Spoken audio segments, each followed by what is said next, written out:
The Mannin Line with Andy Wint.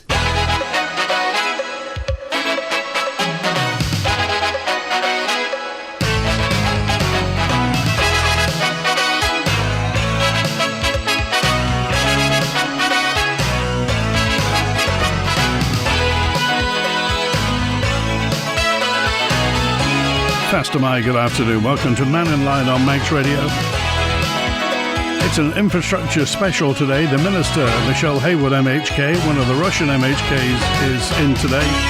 And you can get in touch by calling 66 13 68.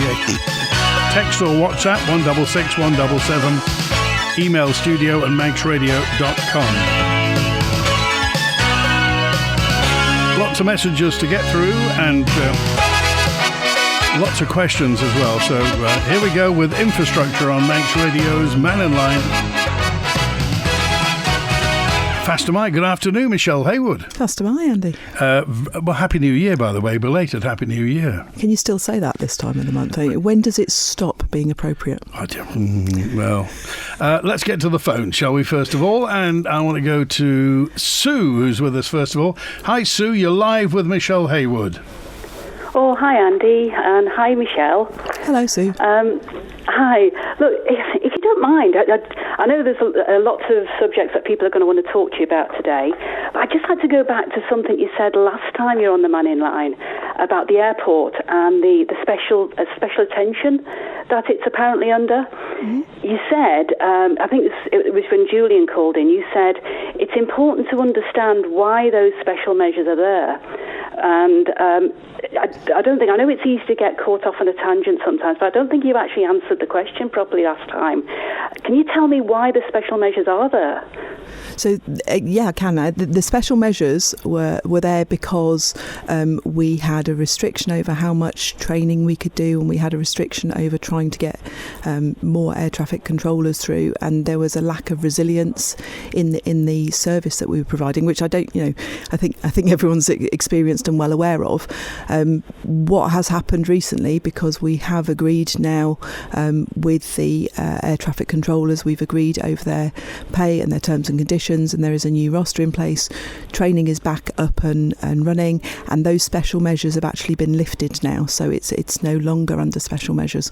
So although that my answer a few weeks ago was correct at the time, things have moved on apace because we have been working with the air traffic controllers to resolve the situation. Right, okay. Yeah, I see what you mean. And this is a bit where I think maybe there was a bit of confusion over last time, because you seem to be talking about the special measures attached to the ATC unit. What I'm asking about is, what about the special measures that the airport has been under for 6 years? Do we know why they are there? Why they were implemented in the first place? It goes back before my time. So I'm not aware that there are very many restrictions over. There was certainly extra attention being paid to us because of our ability to be open and to have the fact that we had to have the NOTAMs where we couldn't provide a service. But I'm not aware that there's anything else that's outstanding at the moment. Well, that's because in Tynwald last year, when you were asked about the regulatory status of the airport, you confirmed that was in special measures and had been since under special attention and had been since May 2024.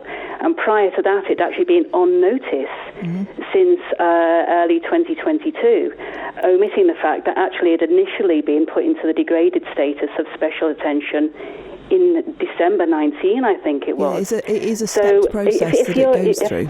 Oh, I'm sorry.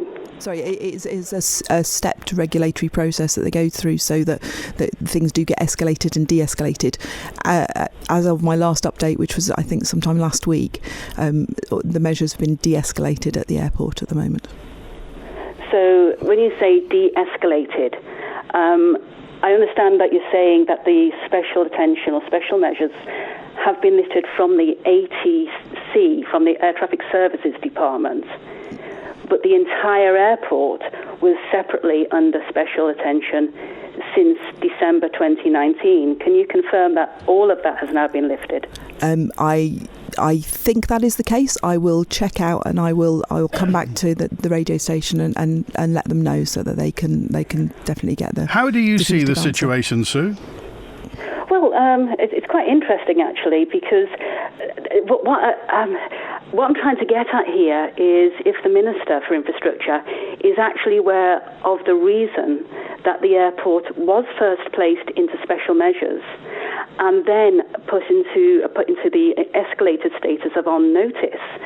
And it doesn't really seem to be the case. I can actually tell you why. Oh, yeah, by all means, do. The airport in December 19 was placed into by the regulator, by the Isle of Man CAA, into special attention due to the absence of any documented safety management system. And that's why I think it's important that the Minister understands that, and I hope she's being informed correctly. I really do, because it's a difficult enough job she has. But the airport was placed into special attention 6 years ago, and for a short period that escalated to the even worse status of on notice, and it was due to safety issues.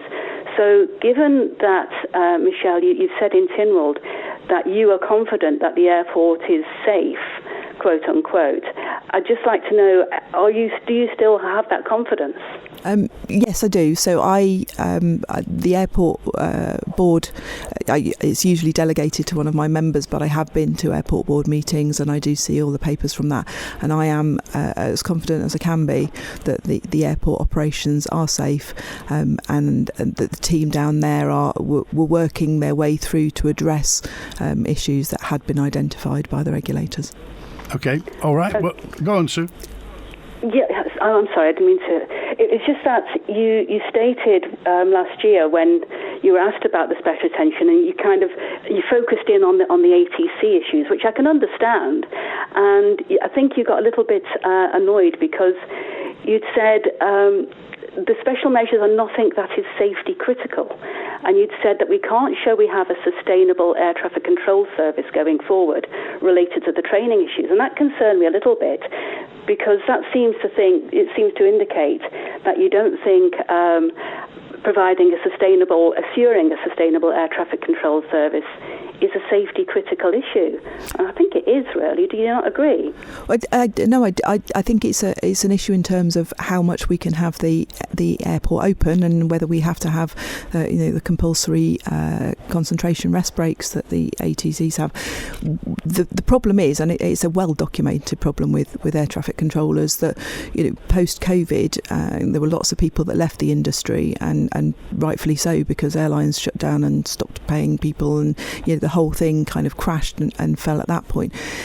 I think our air traffic control was already under stress prior to that, and then coming out the other side of that, there is there's been a worldwide shortage. It's really well documented, even in our in neighbouring jurisdictions, that they're struggling for air traffic controllers. And the airport has taken two routes to that. One is to recruit experienced air traffic controllers from elsewhere, but we have a period where we need to train them up in how our systems work, and we do some significantly different bits where people are multi-skilled here rather than being more focused as they might be if they were at a larger airport on just one particular aspect. So there's a period there of transitioning those experienced people in, but we've also taken the route of taking people from scratch and training them up to be air traffic controllers.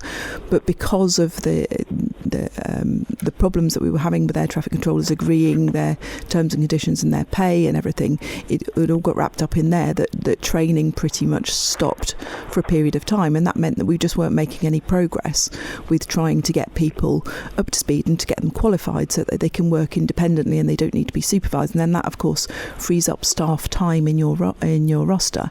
So we've come out the other side of that. There was a lot of hard work done before Christmas to agree what that pay deal was and what the conditions, and to get training restarted. And we are on a different roster now, which should, as we work through that and get people qualified, we will, that those closure periods will start to become a thing of the past. We'll see that the airport has resilience, that we can open the service later on in the evenings, so you won't get that weird situation of the last flight in is 15 minutes late and the airport has had to close, but we'll be able to stay open to receive those flights just like we used to. And I think if you go back 7 or 8 years, I don't think the public would have been quite as aware of what needs to go on in terms of air traffic traffic control, but they are now. And I'm fairly confident that we are coming out of that. It's been a slow and it's been a long haul and it's taken a lot of work. And I really sort of thank the air traffic controllers for their patience, but also the management and the board at the airport for working through the issues to try and find the future. And it does revolve around having a resilient service, and that's one of the key features of what we do in the department. Is we talk a lot about resilience in services, and this is just one aspect. Okay, Sue, final word. Yeah, well, it's just that's very, very interesting, and you're absolutely right when you're talking about the issues surrounding recruitment and training. And I know that you did, when asked about recruitment training and, importantly, retention in Tynwald, you stated the reasons that the 4 experienced controllers who had left in the last 3 years were multifaceted and included training delays due to COVID. And each of the 4 to leave in the last years have all received exit interviews. And I think it's possible. I really think it's important that you get the best information possible, Michelle, because you can't do your job otherwise. And I feel for you. So I think you should check on the information you get, because I'm one of the 4 of the air traffic controllers that left in the last 3 years. The first of them, in fact. And I can assure you that we didn't leave due to training delays. One of them was NDA'd out, I believe, and the rest of us were not happy with the way the airport's managed and the frankly quite toxic work environment. I'm really glad that you've given credit to the controllers there, because they're not a happy unit, and they have been, they've had to deal with an awful lot of pressure over the past few years, and they've stood up to it quite well. Personally, I left as a matter of principle, because that airport is the worst managed and the least safe I have come across in over 43 years in this industry. I left because I'd given up all hope that there was the will or the competence to resolve the safety issues there. They're in denial. And additionally, I was also not offered an exit interview. So I do believe you've been misinformed, and I really hope you get better information in the future. Okay, Sue, we appreciate your call. Just a final word, Michelle Haywood. No, I'd just like to say thank you for that. Sue, if you would like to meet up and talk about those issues, I'd be happy to arrange a meeting with you and to discuss it. And it sounds like you have quite a lot of information perhaps that would be good for me to be aware of. Okay, all right, let's move on. And Eric's on now. Hi, Eric. Hi, Andy. Hi, Michelle. Hi, Eric. It won't be a surprise. The question is about mobility scooters and buses. This has gone on. How long is this? This is longer than War and Peace, Eric. It's 6 years and 7 ministers. Okay. So, Michelle Haywood. Eric, I'm going to make your year. So, here's the current situation. I promised you I was working on it, and you're right, I'm the 7th Minister with this one on my bag. As of Monday, anyone who wants to book an assessment to get a permit to take a mobility scooter on the buses can contact the Welcome Centre and they'll book them in for a session. On Tuesday the 27th of January, down at the Bottleneck car park, Bus Mannin will have a bus so that people who use either wheelchairs or mobility scooters who are not feeling perhaps confident at getting on and off the bus and not quite sure where to go can come down and have a little bit of a practice session there with the staff and build their confidence. And as of February the 2nd, all of the bus routes, apart from the Village Connect options, will be open to mobility scooters to use those services. Now, this is subject to, there are still limited stops where the bus can actually stop and safely load or offload a mobility scooter. And so the website for the bus company is currently being updated so that it will show all of those stops. And it's important to stress that just because you get onto a bus on one side of the road and head off in your destination, that when you return, the bus stop on the other side of the road might not be accessible. So what I'm urging people to do is to check which stops on the route they want to go are accessible stops, and they're assessed so the bus can stop safely and you can get off the pavement, more importantly, once you manage to get off the bus safely. So the big news is, Eric, your wait is finally over after 7 ministers and 6 years, and if you want to count up the months and days, then I'm happy for you to do that. As of February the 2nd, the bus routes will be open to mobility scooter users, subject to them having a permit and making sure that they check that the stops that they want to go to are safe stops for them to use. Eric? Well, I was beginning to think I'd be dead before it ever come through, but oh, don't die just yet. 1 minute. Well, at least 1 minute has done what she said she would do, unlike the other 6 minutes where we got nowhere. Am I right in thinking then that I've been and done that test and I've got the sticker on my buggy that I don't need to go for another test, I can just go on the bus on the second? Yep, you don't need to go for another test. You can go on the bus on the second. If you let me know what bus you're going on, Eric, I'll come and join you. Yeah, okay. Can I just give you... It really is good news that, like you say, it's been a long time coming. But can I just ask you two other things? Pedestrian crossings over here. Now, the RIDC, which is Research Institute for Disabled Consumers, they have said, I've seen the survey, that pedestrian crossings are set at 7 seconds for you to cross the road. Now, I've tried it myself and I've timed the lights. It's the same here, and on the lights of Parliament Square, 7 seconds does not get you across the road. Now, this research has been done, and the pedestrian crossings need to be set to 9 or 10 seconds instead of 7, because old people or disabled people cannot get across a road in 7 seconds. So would you look at that, please? Excellent. We don't want you playing chicken with the traffic, Eric. So I will feed that back to the highways team and make a request that they start looking at those crossings, because that seems an eminently sensible thing to suggest. But, I've managed to solve one. Don't you just dwell on the fact we've solved one problem. Stop before you throw any more at me. Well, can I throw another one at you then? Blue badges and the abuse of blue badges.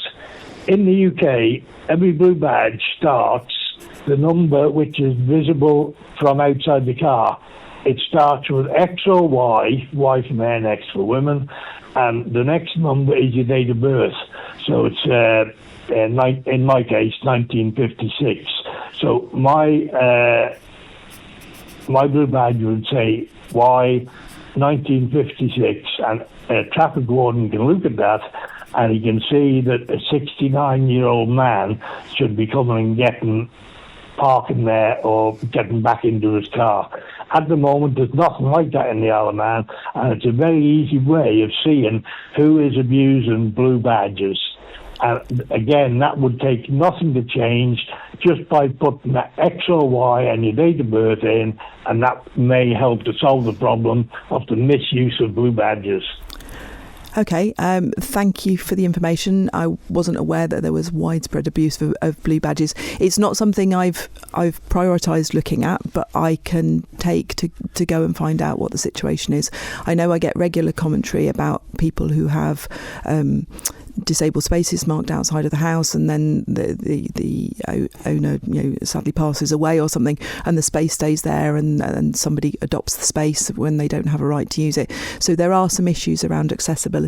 I've also had some challenges recently when I've been talking to local authorities about how much disabled parking is provided, because at the moment we work to sort of standard UK guidelines about the number of disabled parking spaces in an area, but I'm very conscious of the Isle of Man with an ageing demographic means that we probably need to look to increase that number. So there is a piece of work going on around that. I have been refocusing the department's accessibility steering group to start looking at all sorts of issues, not just about originally it was about mobility scooters onto buses, but to start looking at all sorts of access issues in terms of ability to access information, ability to get into services and buildings. So we're starting to widen their remit, and I can certainly feed it into them to have a look about this system as well. Eric, how bad is the abuse of blue badges, do you think?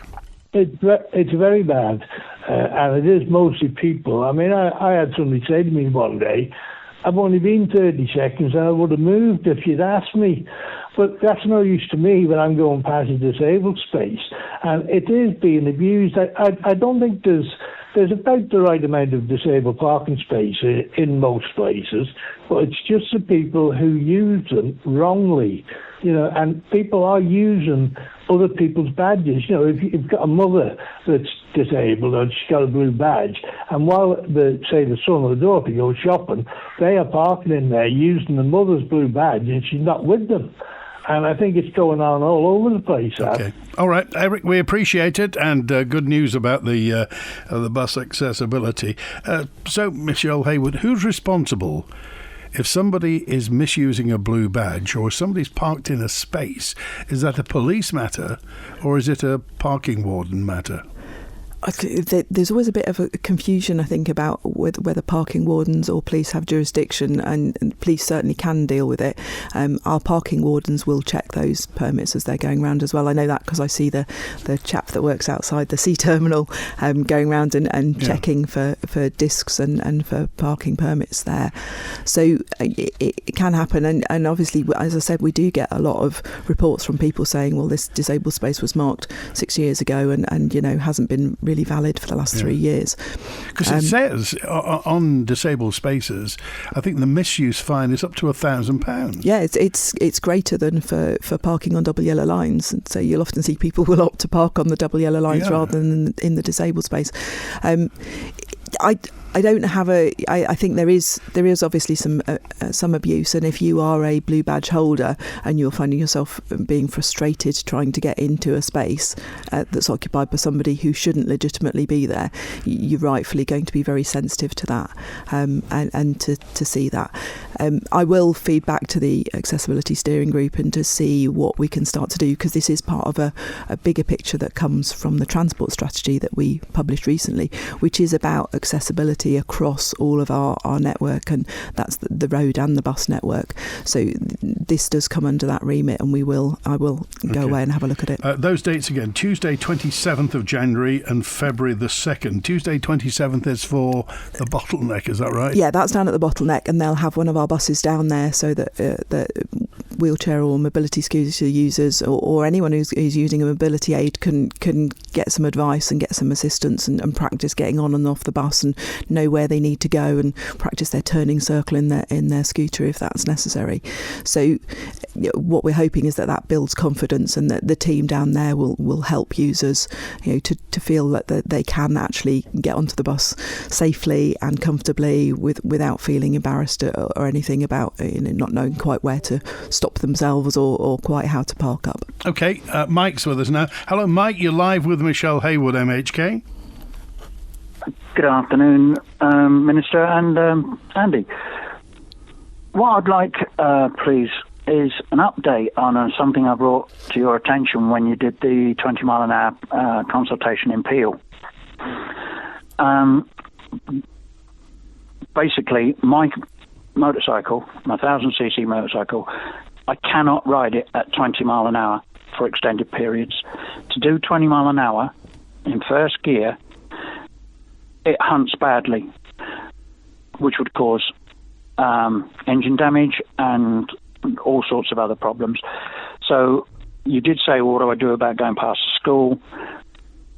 I try not to go past the school when the 20 mile an hour lights are on, etc.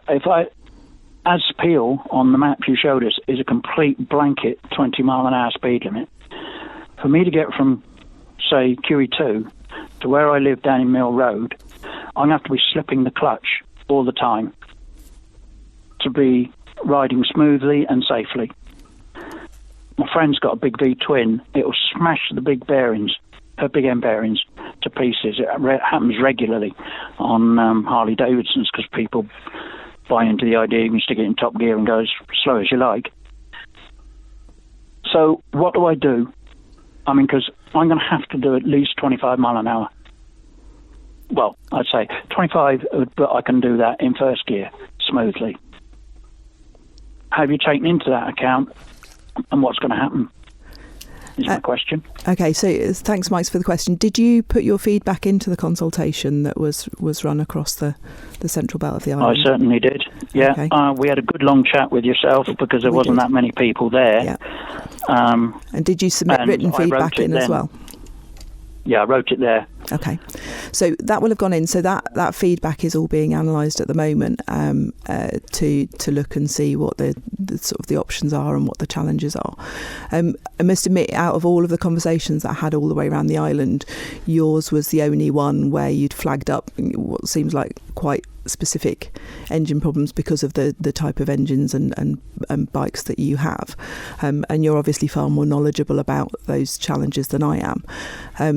And I think my comment to you back then was around, but actually, are you really doing 30 miles an hour through those roads anyway? Because I suspect a lot of us, although the roads are marked as 30 miles an hour, when you check your speed, you realise that you're probably not doing that. Now, I accept what you say about how you're going to have to ride your bike, and I don't have an answer for that, I'm afraid. Yeah, because I did, when you asked me that question about what speed I do, and I told you the story, and I've told it to Andy before on the radio, I'm very, very strict on 30s and 40s in residential areas because of a massive, terrible accident that happened in Swindon when I used to live there on the same estate. I was in mid-20s. I was a lunatic. Quite happily admit it. The accident is what slowed me down. I can ride at 30 mile an hour, no problem at all. I can actually do it in second gear just about, and it's still smooth. But it's not just about being smooth and engine damage. Also, when it's hunting like that and the bike's jerking, etc., and it'll be on other vehicles as well, but predominantly on big motorbikes, it's not safe either when it's doing that. There is a safety issue. So I'm going to be trying to control a bike that is not smooth, and I'm going to be looking down at speedo all the time, and it's going to slip in the clutch all the time is very bad on your wrist, the muscles in your wrist. I mean, I haven't clocked it. It's a fair distance from QE2 all the way down to Mill Road. It's just not practical. Okay. And as somebody else said to you, in the last 10 years, we can only think of one fatality in Peel, and that was, unfortunately, the gentleman stepped out. I forget the name of the road, on the junction, and a car had no chance but to hit him. Okay. All right, Mike, we appreciate it. Thanks for raising those points today. And we'll obviously get to the bottom of this. But I have to just bring up as well, Michelle Haywood, I don't know whether you saw it was on social media yesterday, that just said so much for the DOI consultation on the 20 mile per hour speed limits. They're now proceeding with the placing of the signs from the 19th of January. Is this so? Are the signs going in?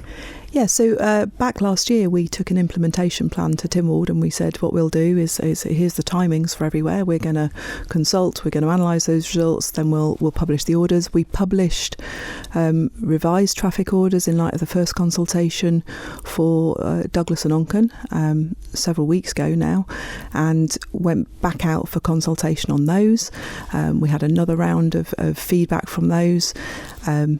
We've analysed that feedback as well, and between the first consultation and publishing the sort of revised maps, we'd amended some of the proposals that we had in our first set of proposals. So we changed 4 of the roads in Douglas and Onchan on the basis of feedback, and then reconsidering the case whether it should be 30 or 20 along a road. Those new maps went out, and there's a statutory period of a couple of weeks of those being published, and the consultation. We've had that second round of feedback. We've considered that as well, and now we're proceeding to make the traffic orders.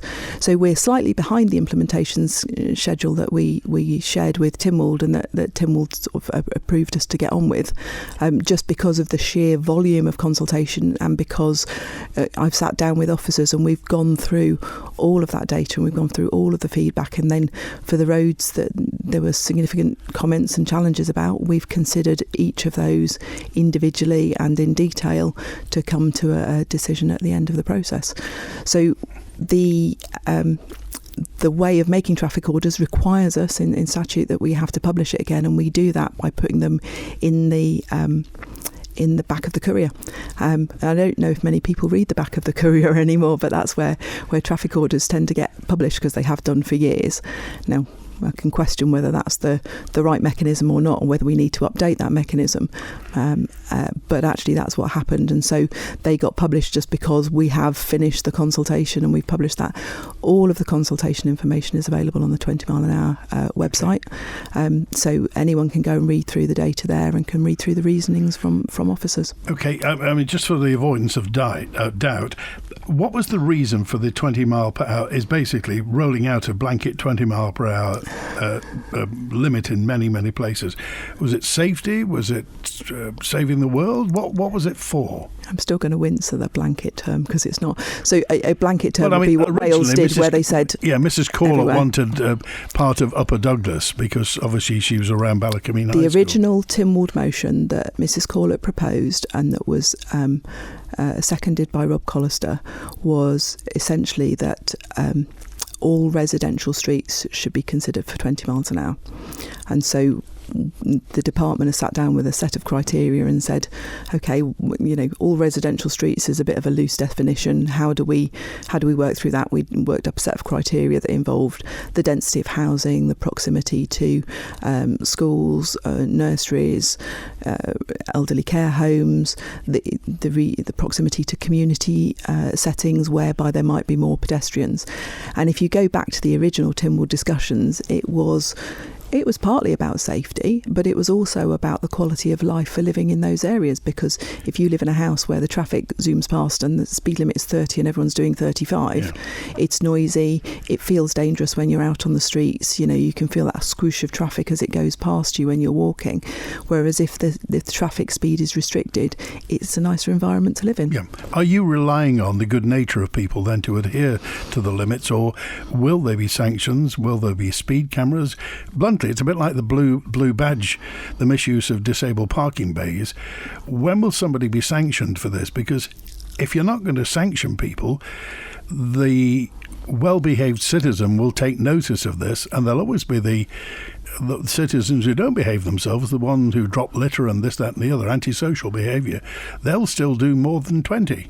Yeah, and to a certain extent we make all laws because there are some people who won't behave in a reasonable way.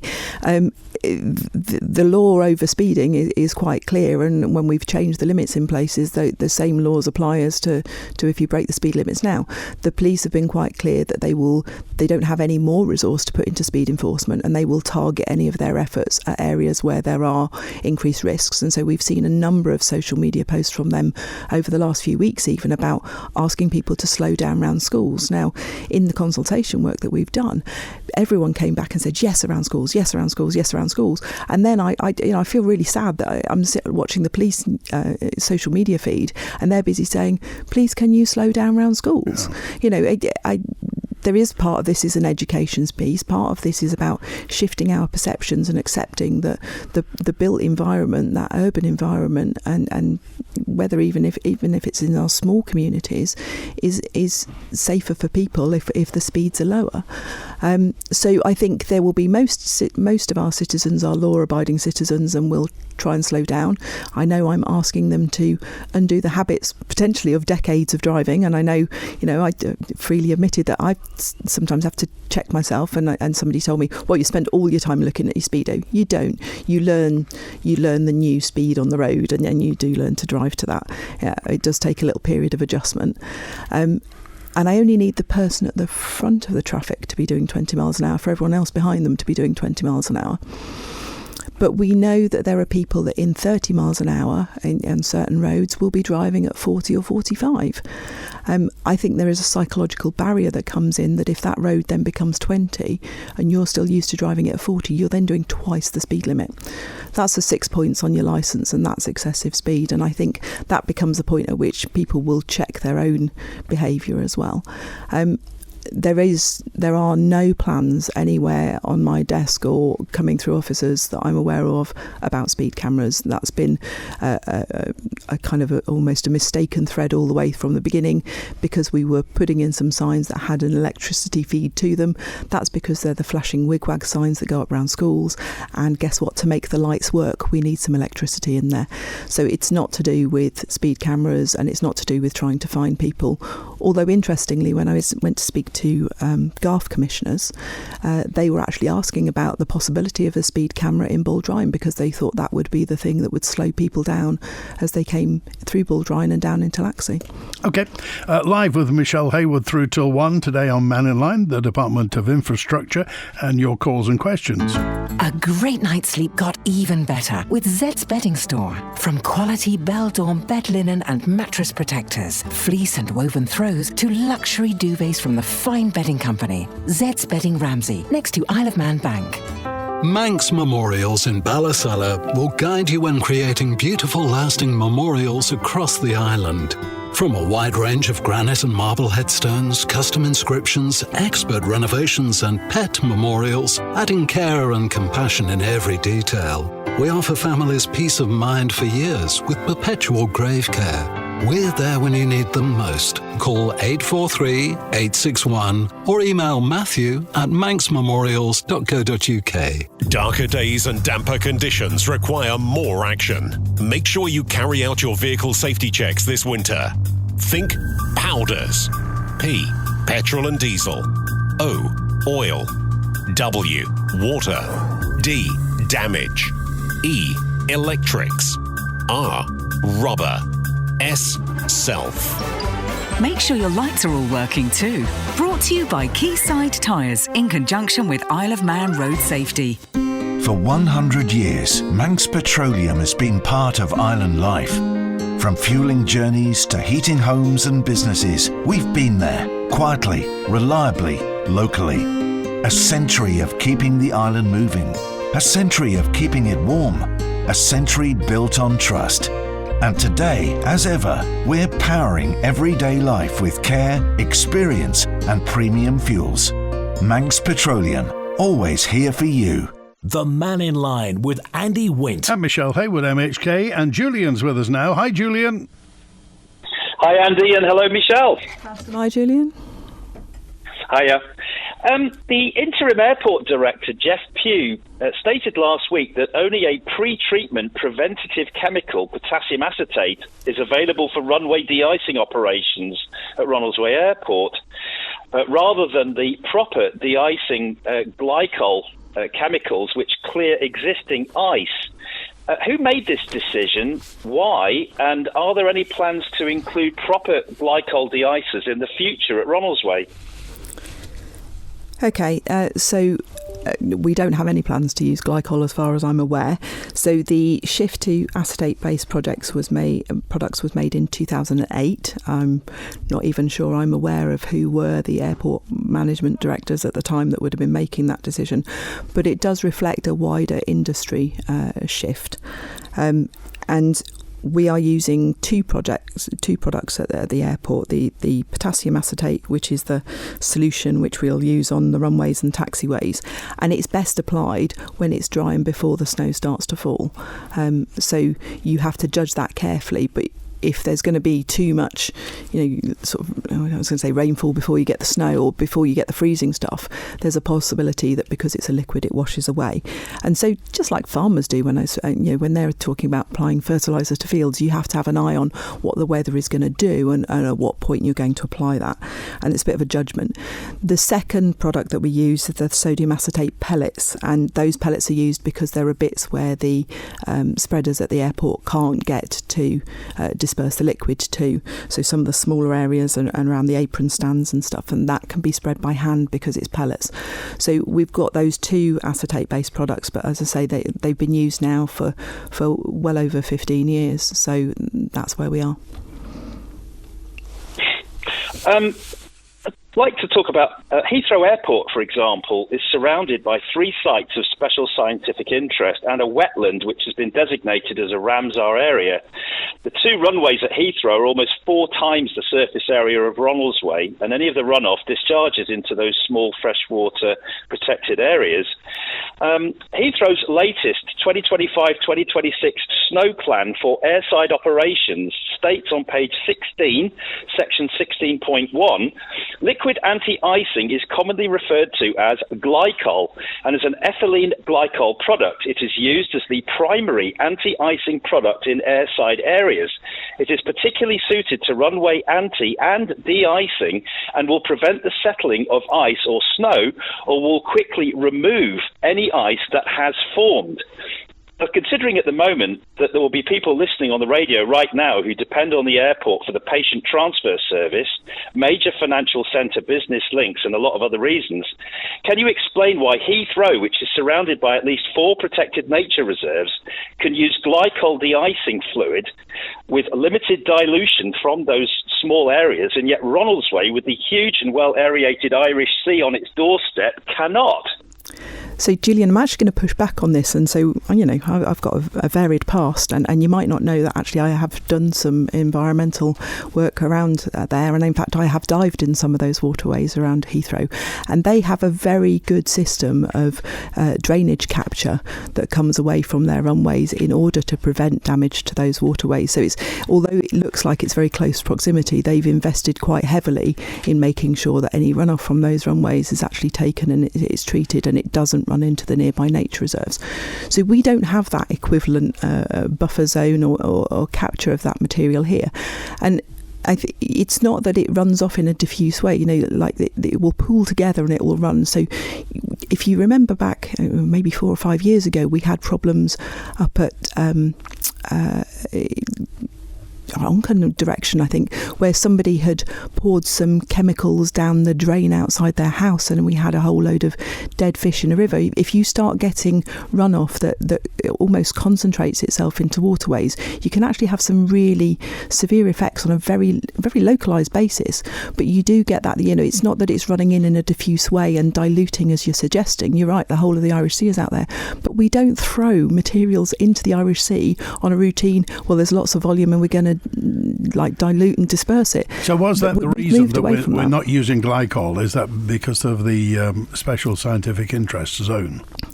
It's the acetate stuff is not corrosive to aircraft, so you couldn't use things like the road salt that we use, because that is corrosive stuff. It's not corrosive to the aircraft or the infrastructure that's down there, and then it breaks down in a much more safe way. So if you break down an acetate-based product, what you'll end up with is some acetic acid. That's vinegar. You put it on your chips. It's not it's a very mild acid, and it's not a big environmental challenge to deal with.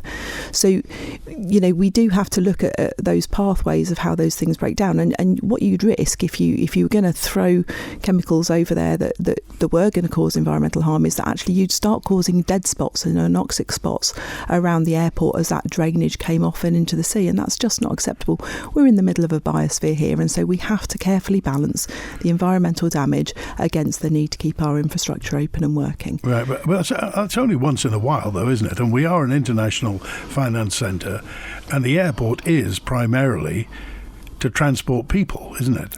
It is to transport people, and we do try and keep the airport open as much as we can when it's safe to do so. I think my comment about I've had a challenge about, well, Scandinavian countries do so much better, but they invest heavily. There are runways that are heated underneath, and we are not at that level of investment. What the data shows us from the 1950s is we would have had 25 snowy, frosty days in the 1950s every year. We're down to 11 or 12 of those snowy, frosty days.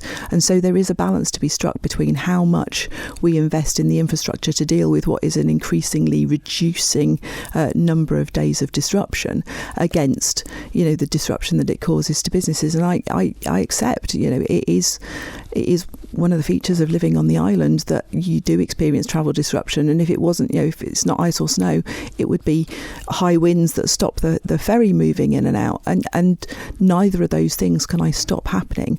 How we respond to it is important, and I'm confident, having spoken to the airport team, that the response that happened a week or so ago was absolutely the right one. Okay, Julian, final word? I fail to see how the slopping around in the sea at Derby Haven, which is massively more than around Heathrow, and I think you have had some drainage upgrades at Ronaldsway in the not too distant past. You're having to throw 3 times as much of that potassium acetate, which will change the salinity or the salt concentration in the localised sea anyway, which can cause all sorts of other problems for the creatures that are in the sea. And it's occasional use, as you said. So for the sake of just one occasion like we've just had, and there is no guarantee that it won't have other issues with icing in the future. Nobody knows that. I just see that this is just going to be a major problem, because you cannot give a guarantee that what happened a week today won't happen again, unless you can come up with an idea as to how overnight icing is going to be not a major issue. And what happens if it lasts for a week or 2 weeks or 3 weeks? What are you going to do? Okay. All right. Well, we're going to leave it there because I've got lots more to get to, Julian. We appreciate it. So, Michelle Haywood, who is responsible for the upkeep of pavements? Pavements, that's the DOI highways team. Okay, Sharon sent me a lot of photos in about various pavements and the bad state of pavements. What's the programme of renewal and repair for repavements? Who decides what goes where? So when we get reports in about highways defects, they go onto our management system. Somebody will go out and assess it and prioritise it for repair. What we haven't done, and this is mainly due to low staff numbers and also other challenges that we've experienced within highways, is we have done very little pavement work in the last 6 months or so. We are currently in the process of looking to recruit into that team in order to strengthen that and to start expanding our ability to do more work on pavements. Okay, Sharon sent me the photo. I'll just read you what she said. The photos she sent me are of Belafter Wildlife Park main road pavement, and the other sets from the Sulby Glen Hotel to the Sulby Claddock Road. I understand there's a nursery on the latter part of the road and children walk on the pavement after school. I tripped over on part of this pavement, and the lady in front of me advised me she fell and broke a bone a year ago in the same place. This was raised previously at both the meetings at RGS a year or so ago on a one-to-one, and I mentioned the state of the roads via Mannin Line as well. I'd gladly take anybody who plans the maintenance on the pavements, or even the ministers, to show them how shocking these pavements actually are and how it's nearly impossible to walk with a pram, and if you do, how you have to go onto the road in sections to actually be able to walk that section. It's an accident waiting to happen. That's from Sharon. Yeah, and we do have a backlog of work that needs to be addressed, and I am aware of that. I've been talking with the team this morning, the highways team, and we are talking about prioritising the work and looking to see what we really need to do. But we are doing a lot of we have done a fair amount of planned maintenance, but we are doing a lot of reactive maintenance as well, and this comes in that list, but we are constrained by the number of people we have to do it and the budget that we have to deliver. So it's money and people. Yep. Okay. If anybody wants to report a pavement, how do they do it? If they go onto the government website, go to the DOI page, there's a report a problem link there, and you can click on that. You can put in the location, you can send us photos, you can write a description. If you give us your name and your phone number, just in case we can't find it, then somebody will contact you back just to check where it is, and that'll get, as I said, assessed, logged into our system and prioritised, and we're working our way through that long list of priorities. Okay, this is Rob. Take a big deep breath for this one. Would you please explain the vehicle taxation on the Isle of Man, why the Isle of Man uses WLTP values and NEDC values as the same when it comes to vehicle taxation? WLTP is the newer vehicle test for emissions, which is much more rigorous test and produces higher values than the NEDC, therefore making the newer greener vehicles more expensive to tax than the vehicles under the old NEDC. The UK changed their values in line with the newer WLTP in 2020. We've observed particular cases where two similar vehicles tested under these two different standards receive vastly different tax rates. The older vehicle taxed at £288 under the NEDC, while the newer manufacturer advertised most efficient vehicle taxed at £724 under WLTP, a more than 150% increase despite being greener. This raises concerns about the fairness and accuracy of the current taxation approach, says Rob. Could you please explain the rationale between treating WLTP and NEDC values as equivalent for taxation purposes on the Isle of Man? Is there any plan to update and adjust the system to more accurately reflect the emission differences between testing methodologies? Does the DOI decide road tax? Yes, we do, and I thank Rob for that very technical question, and I will admit that I don't know the technical details to be able to answer his question directly. What I can say is that we currently have a huge number of different classes within the vehicle duty order. What I've been doing is work to slim down those number of classes and to include hybrids and electric vehicles somehow, because we were aware that those vehicles, although they're quite heavy, which contributes to road damage, aren't contributing to vehicle duty, which does go and pays for the roads to be maintained and improved. So there is a piece of work underway in the department at the moment to look at what the future of vehicle duty orders are. The original system, he's right, was set up based on emissions. We don't think, and there is evidence to suggest that emissions-based system doesn't necessarily drive decisions by drivers to pick a lower emissions vehicle to pay less tax, because the difference between tax bands is usually quite marginal, although I appreciate the example that he cited is quite an extreme one. So there are changes afoot, and we've seen changes in the UK now where they're starting to look at how do you apply some sort of tax to electric vehicles, and they've gone for a standardised rate as well. We're not trying to drive behaviours anymore in terms of your choice about emissions, but what we need to do is make sure that we're collecting vehicle duty that covers the amount of work that we need to do on the roads. Okay, by the way, WLTP means Worldwide Harmonised Light Vehicle Test Procedure, and the NEDC, the New European Driving Cycle. Yes, I had to look it up as well. So there we are. Well, I mean, bluntly, are people with electric vehicles going to get lower road tax than internal combustion engines? I think where we've done this a number of ways now, and I say this work has been ongoing, I think, almost since I joined the department. Well, before I joined the department, and I inherited a project that's partway through. We have looked at the data in a number of different ways. We've looked at the weight, we've looked at emissions, we've looked at, even if you could get to something that's actually charging on fuel and charging on the electricity that you use for charging your car. So we do away with having vehicle licences altogether. All of those things are still under discussion at the moment, and we haven't landed on what the preferred route forward is yet. Okay, we're out of time now, and I think you're with us in a couple of months' time or so. I've got a message in from Pauline who just said, when Michelle comes next time, could she bring one of her officers with us so we can talk to them as well?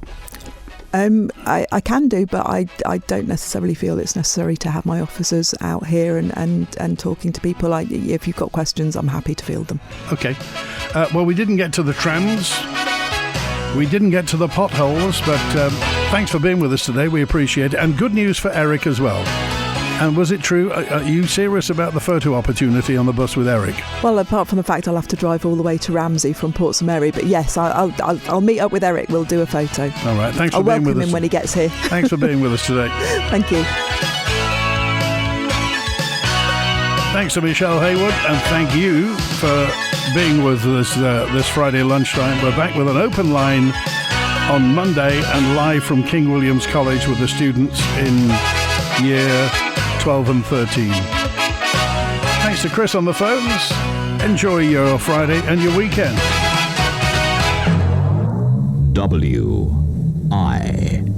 WINT